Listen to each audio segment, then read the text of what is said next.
Hello friends, welcome back to my YouTube channel. तो आज की इस वीडियो में देखने वाले हैं एक्सटर्नल सीएसएस के बारे में। Inline CSS and internal CSS हम ऑलरेडी देख चुके हैं। आपको आई बटन पे जो है वो वीडियो का लिंक मिल जाएगा। यदि आपने वो अभी तक नहीं देखा है तो एक बार उसको आप देख लीजिए, जिससे कि आपको internal CSS and inline CSS जो है वो क्लियर हो जाएगा। देन आप एक्सटर्नल सीएसएस देख सकते हैं। तो यहाँ पे क्या है कि an external style sheet is used to define the style many HTML pages.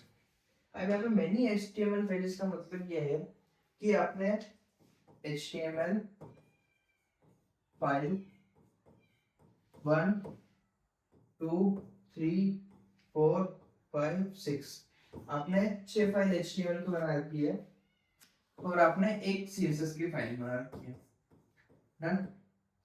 Web dot CSS आप एक फाइल को जो है वो इन 6 HTML फाइल में इंपोर्ट कर सकते हो यूजिंग लिंक टैग। तो आपको क्या होगा कि आपको फर्स्ट चीज आपको 6 फाइलें नहीं बनानी है अलग से। आपको कोई भी इनलाइन और इंटरनल सीएसएस नहीं लिखनी है। आपको एक ही जगह सीएसएस लिखनी है और वो जो है वो सारे वेब पेज पे अप्लाई हो जाएगी। तो जब हम कोई भी वेबसाइट बनाते हैं तो वेबसाइट के हो सकते हैं 2 के पेजेस हो, 5 के पेजेस हो या 10 के पेजेस हो।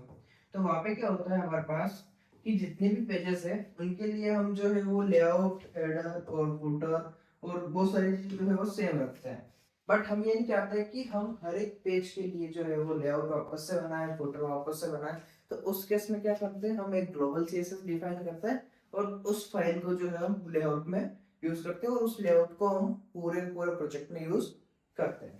ओके, तो यहाँ पे मैं एग्जांपल जो है ओपन कर लेता हूँ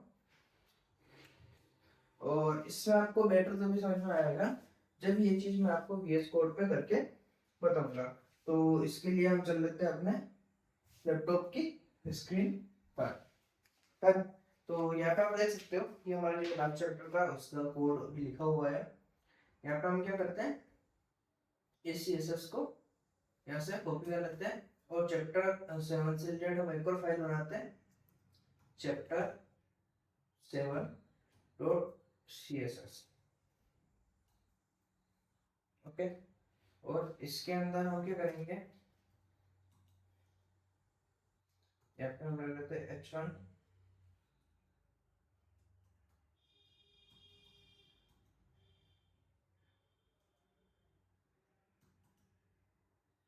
और इस वाली फाइल को हम यहाँ पे लिंक कर लेते हैं। अब लिंक करने के लिए आपको ये ध्यान रखना है कि आपको जो लिंक करनी है वो करनी है हमेशा आपके हेड टैग के अंदर। डन। इसको हम यहाँ से CSS जो है वो हटा देते हैं। तो यहाँ पे आप देखोगे कि हमारा जो ये हेड टैग है, हेड टैग के अंदर हमने एक लिंक लिखा है। लिंक के अंदर हमने रेफरेंस लिखा है REL इक्वल स्टाइल शीट। तो इससे क्या है, हम यहाँ पे डिफाइन करते हैं कि हमें एक स्टाइल शीट है वो इंपोर्ट करने वाले। उसके बाद हम href में क्या करते हैं, हम URL बताते हैं कि हमारी जो CSS की फाइल है वो कहाँ पड़ी है। तो अभी जो हमारी CSS की फाइल है वो सेम फोल्डर में पड़ी है, इसलिए हमने जो है वो सेम फोल्डर का साथ नाम दिया है। यदि यहाँ पे ये फाइल नहीं होती और मान लो कि इसके अंदर एक और फोल्डर होता लाइक इंपोर्ट करके और उसके अंदर जो है वो आपकी ये फाइल पड़ी होती, तो आप कुछ इस तरीके से जो है वो यहाँ पे लिखते हैं, फोल्डर का नाम, चैप्टर और फिर CSS। डन। तो इस तरीके से आपको जो है वो फाइल इंपोर्ट करनी होती है और href में आप URL पेस्ट करते हो और यहाँ पे आपको REL में जो है वो स्टाइल शीट पेस्ट करना होता है। डन। यहाँ पर आप देखोगे कि हमने H1 लिया है, H2 लिया है, H3 लिया है, H4 लिया है, H5 लिया है, H6 लिया है। डन। अब हम इसको जो है वो रन कर लेते हैं। तो यहाँ पर हम रन करेंगे तो आपने देखा कि जो हमारा H1 है उसके पीछे बैकग्राउंड भी आ चुका है और उसका जो टेक्स्ट है वो भी रेड हो चुका है। बट यहाँ पे हमने ना तो कोई इनलाइन सीएसएस यूज करी है और ना ही कोई इंटरनल सीएसएस। यहाँ पे हमने यूज करी है एक्सटर्नल सीएसएस। यहाँ पे हम क्या करते हैं कि H2 के लिए भी हम यहाँ पे सीएसएस लिख लेते हैं और यहाँ पे रिफ्रेश करता हूँ, तो आप देखोगे कि हमारे H2 है उसके लिए भी जो है वो CSS आ चुकी है।